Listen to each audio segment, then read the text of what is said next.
Pag-ibigyan ko na siya na. Pinag-ibig niya. Oo, wala akong pera ngayon.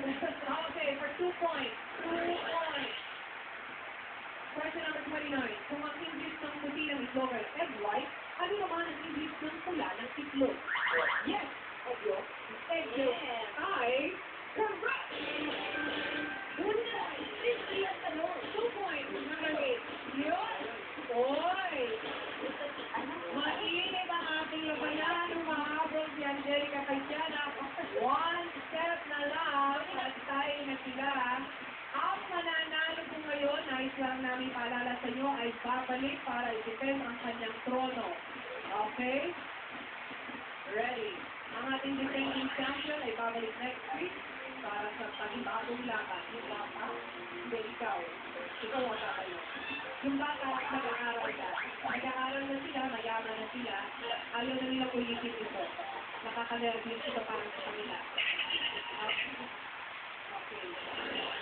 For 1 point, naku, pag nakuha mo ito, Angelica, is going to be a tie. Kung kilala mo ang royal family, sino ang prinsipe na isinasal kay King Edison? Yes. Clear. Wait lang. Clear. Wait lang. Okay, wait lang dahil gusto ko ang Eric John, Chris. William. William. Hindi na po natin tatanggapin yan dahil gusto ko ang oras. Kiana, meron ka ba nang gusto ko? Prince William. Okay.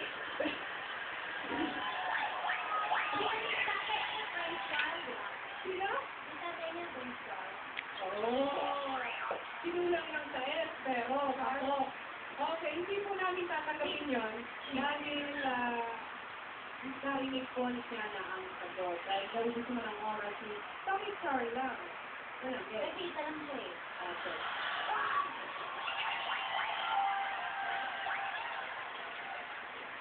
Okay, dito na tayo magkakaalaman.